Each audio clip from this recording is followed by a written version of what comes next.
Welcome back to the Jacob McLaughlin podcast and radio show. Hope you guys had a fantastic weekend. It is Monday, August 10th. Really crazy to believe.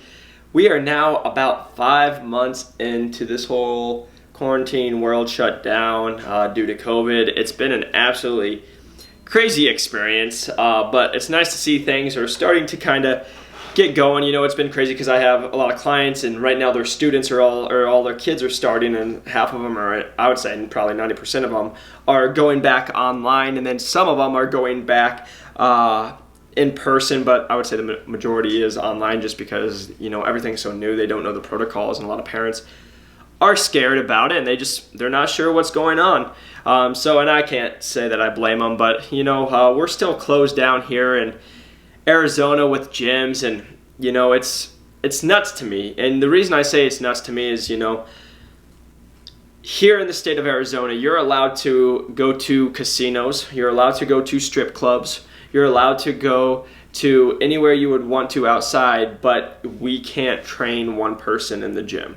You know, and it's just been crazy to me, just because, like, you go to the grocery store, you go everywhere, and again, I get these are essentials, but I always laugh because it's like, you tell me how the strip club can be open, but the gym can't be because it's not healthy, how the casino can be open, but the gym can't be because, you know, that's a risk. And the thing that's blown my mind even more is, you know, I train clients that are on the AAU circuit, and the AAU circuit is playing like nothing ever happened with COVID, you know, like I'm seeing videos of 300 people in the crowd, and yet the NBA is in a bubble, and they can't even leave, and if they leave, they get fined and have to quarantine for 10 or 14 days, depending on what they do. So, you know, there's just a lot of different uncertainties, things here that it just doesn't add up. It doesn't make much sense to me. And I would just say that being a personal trainer, yes, I'm very highly impacted is the word I'm looking for, just because our gym's been closed since March.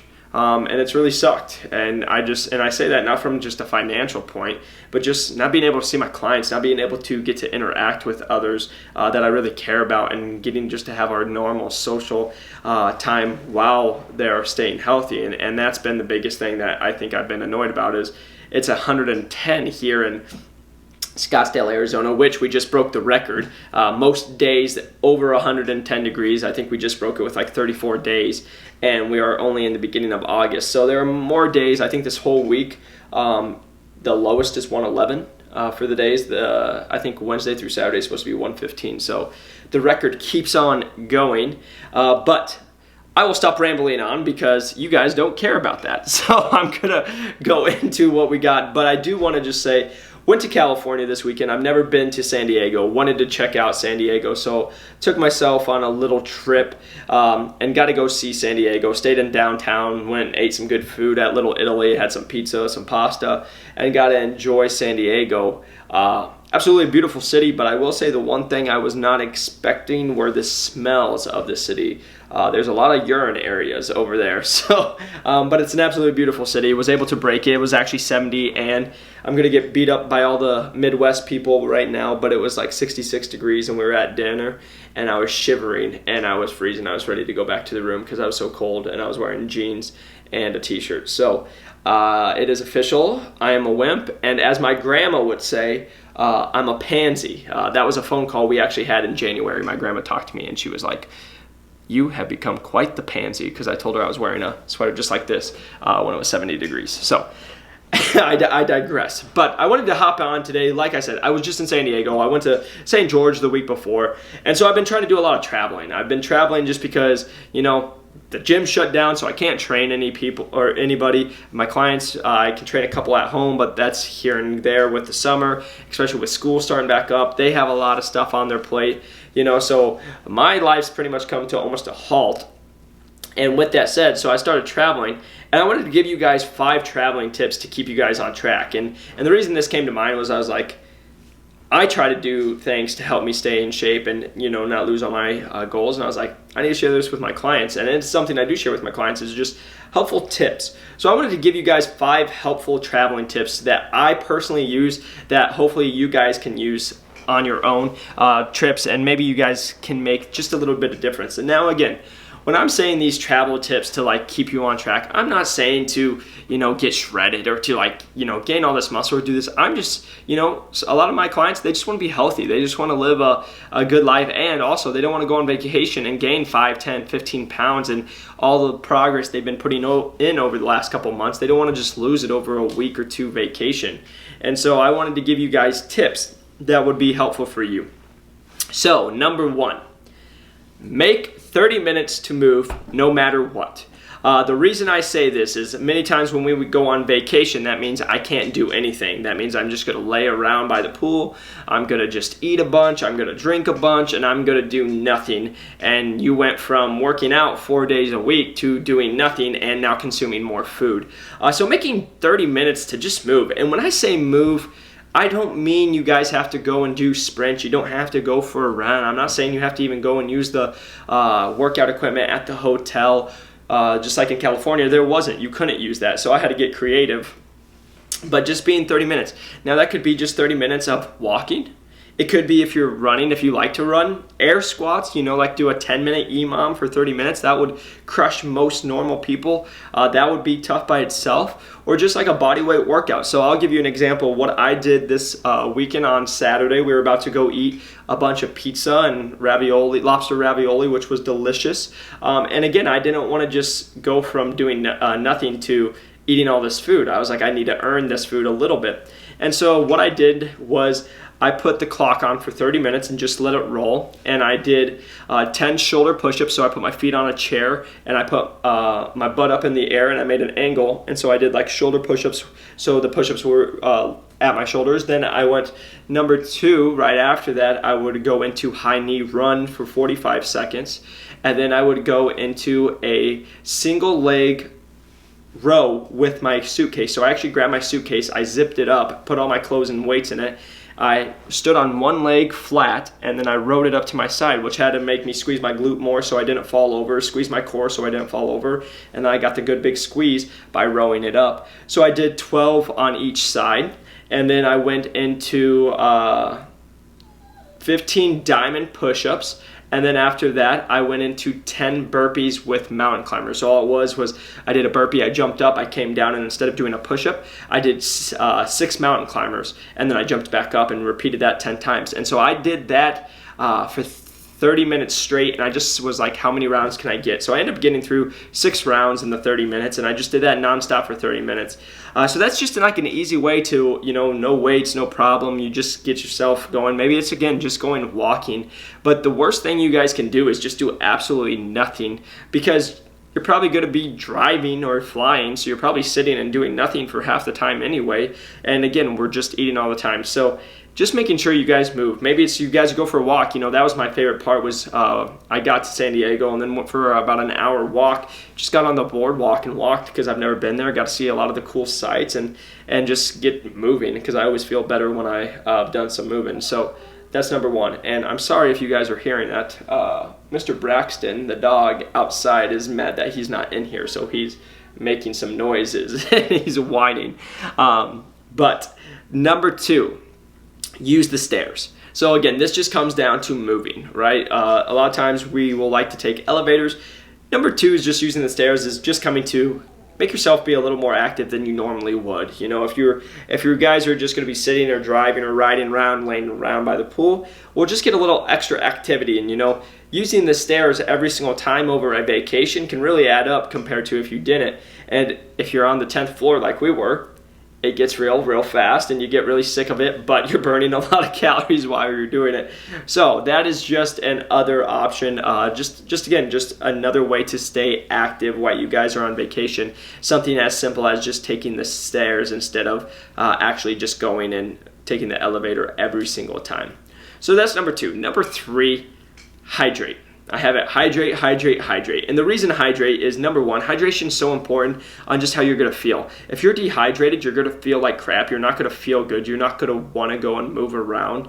And also, you're just going to feel like lethargic. You'll feel tired. And you'll probably start getting, like my girlfriend does, an upset stomach, a headache. And then she complains that she doesn't feel well, and I'm like, have you drank any water? And no, and then we drink some water and we feel great, right? So it's just by drinking water, it's going to help you feel a little bit better. It's going to keep you hydrated. And then it's also a cool thing with just making you feel fuller a lot longer. So it's a aid to help you guys not overeat, but also just, again, with you guys traveling, if you're flying, you're going to dehydrate. If you're in a new climate, you could dehydrate a little bit faster. So again, just making sure you guys feel better, just making sure you guys are hydrating, and then also just helping you feel full. Hydration is going to play a big role. And when I say hydrate, I mean water. I know a lot of people like to try other things.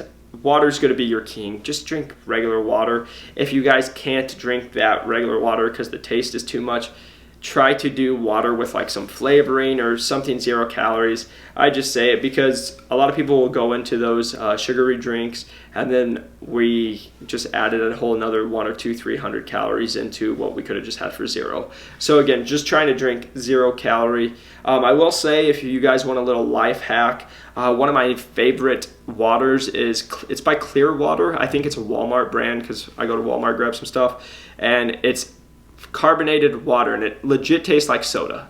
So I get, my favorite one is the like peach, or they have like a lime one. I can't remember, lime and cherry or something. It tastes just like 7-Up. So again, if you guys can find those, they're 0 calories. They have a bunch of different ones. They have a pineapple coconut one that tastes amazing, strawberry cream. So again, it's carbonated, but it's not like I wouldn't say it's like LaCroix. It's not light. It's really sweet. It's going to taste like you're having soda. So that's number 3. Number 4, going into smaller meals. So smaller meals is going to be a big thing, and if you're like me, I love to have a big dinner. So I love to eat a lot of food for dinner, and when I mean a lot of food, like for example, what I did for dinner on Saturday night, we went and we had pizza plus pasta. So I had lobster ravioli, plus I had 3/4 of a large pizza, and then I also, afterwards, we walked and had gelato. But also I forgot to put that we had 2 trays of bread before the pasta came out, and a little bit of wine. So that's how I like to have a vacation dinner, no matter where I'm at. When I used to go to Hawaii, I was the same way. I'm going to eat almost all my calories in that dinner because I love going to a place that's beautiful, having really good food, watching the sunset, just being around good vibes. That's what I like to do. The reason I say smaller meals, because the majority of people do that for every single meal while on vacation. The amount of people that I see, like for example, we went and grabbed breakfast one day, and that was our bigger meal because we decided not to have any lunch. So we just did a little breakfast, and then that was going to hold us off till about 7 or 8 o'clock at night. But we got French toast, and the French toast, they gave us 5, and so like that by itself would have been like somebody's whole day, especially if you're a female. That probably would have been your whole day worth of calories just in breakfast, and then you would go on and have dinner. Whatever you have at dinner, it's just added on. So what I normally do on vacation is, especially when I was in Hawaii, but even like San Diego, I will fast. I won't have anything for breakfast most days. That one day was an exception because we knew we weren't going to have any lunch.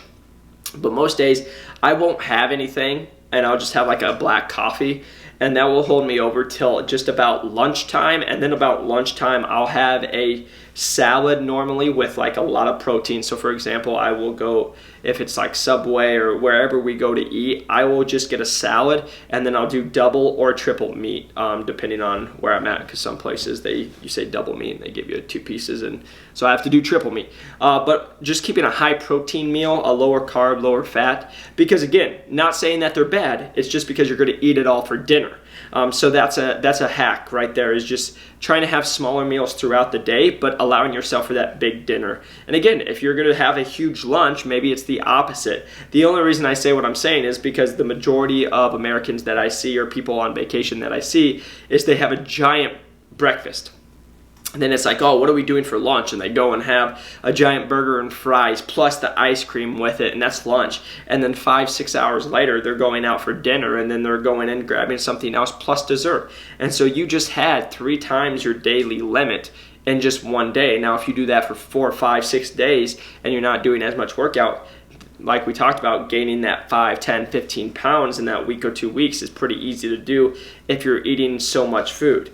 So again, I want you guys to enjoy yourself, enjoy your vacation time, but pick and choose your days. So like again, I did it for every dinner, but because I gave up breakfast and lunch, or if I was going to give up lunch, I was going to do it for like breakfast, and then I would have like maybe a lighter dinner. So example, the day we had like French toast, I'm not going to do dessert on that dinner that night because I had a bunch for breakfast. So just kind of balancing out what you're going to do with that. But again, I like to go instead of 3 meals, 1 big meal and maybe like a snack before that, but doing a little fasting. You guys just have to find what works for you, but I've learned that that's helped me a lot get through it. And then lastly for me, number 5 coming in, snacks to help. So again, you're not always going to be able to make it to 8 o'clock or 7 o'clock without dying because you're so hungry if you did keep it a little lighter. So there are going to be times that I might have to have like a handful of beef jerky or something like that. Just having a snack so I can be able to hold me over to dinner, because what a lot of people do is they would wait and then they'll go grab snacks or go grab something to eat, and then they eat till they're full, and then they're about to go eat 2 or 3 hours later where they're going to go have that big meal. So what my go-to is, my favorite snacks that I normally use, I'll use beef jerky, I'll go protein shakes, I'll go rice cakes, I'll go tuna packs. Again, the thing I say especially when I say the tuna packs one, is everyone's like, oh, that's disgusting, that's so gross, I would never do that. And why would you do that? And again, I try to tell people, it's not the taste that you're going for. I don't eat tuna because I love tuna and I just love fish out of a can. Like, that is not why I do it. I do it because I can get 27 grams of protein with almost no fat and no carbs, and I just got that in a quick meal, and now that actually ties me over for another 1, 2, 3 hours, so I can go and eat all I want to in, pasta and pizza and dessert. And that's why you do it. So again, once you start looking at, sometimes the snacks and like the food is fuel instead of just thinking about it, does it taste good? Not all the food I eat tastes great, but I know it's going to help me get to my goals. So again, beef jerky is a super easy one. Just watching it, a lot of them will put a bunch of sugar on it and they'll make it super sweet, and that's why it tastes so good. And so again, it's not horrible, but if you have like I know Jack Link's is huge on it, especially if you do like teriyaki. Half the time it's like, I think it was like 9 grams of protein for 7 grams of carbs, and most of it was sugar. So if you eat a whole thing, you're almost eating more carbs and more sugar than you were protein. And beef jerky is supposed to be almost all protein because that's all it is beef. But they put some seasoning on it. So again, it's just what you guys are doing. I have a favorite one called Protein Candy. If you use code JSF20, you will get 20% off with Jeremy.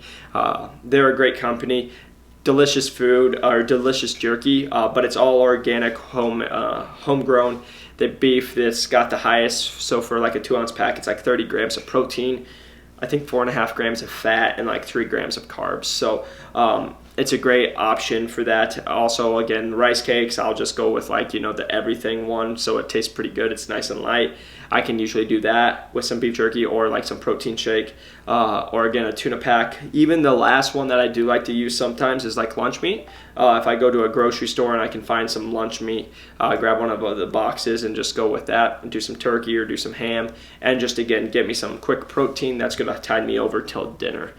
So again, those are the 5 traveling tips to keep you on track. I hope you guys are able to get something out of this and at least just use one of them, because that's my biggest thing for you guys, just to help you guys stay on the goals that you guys are going on to, and just want to be as helpful as I can. So if you guys have any questions, please feel free to message me on here or on LinkedIn, YouTube, Facebook, Instagram, all of them, Jacob McLaughlin or Jacob McLaughlin Fitness. You can reach me at. If you guys haven't, please press that like and subscribe button. And until next time, do something active, spend time with people you love, and live your life to the fullest. I'll see you guys on the next one. Peace.